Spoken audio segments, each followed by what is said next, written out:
لیکن یہ قبلہ پہلے بنایا کس نے اس کو؟ بیت المقدس کو۔ یہ قرآن کریم آپ کو کہیں نہیں ملتا، یعنی کہ یہ بات ہے کہ یہ نبی کریم صلی اللہ علیہ وسلم کا اپنا ذاتی اجتہاد ہے کہ حضور علیہ السلام نے مدینے پہنچ کر حکم دیا، اب 17 مہینے نماز پڑھی۔ اس کا ریزن کیا ہے؟ بیت المقدس کو بنایا، پھر وہاں سے چینج کر کے واپس کعبے کو لے آئے، کیوں؟ وجہ کیا ہے؟ علماء نے بہت خوبصورت تفاصیل اور فلسفی لکھی ہے۔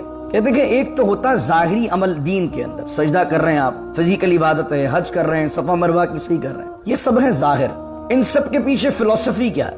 ان سب کے پیچھے فلسفی ہے اطاعت خداوندی، احکام خداوندی کو اس لیے بجا لانا کہ ہم اس کے بندے ہیں اور اس کے رب ہونے کا حق یہ ہے کہ ہم اس کی بات مانیں۔ یہ ہے ہر عبادت کے پیچھے فلسفی۔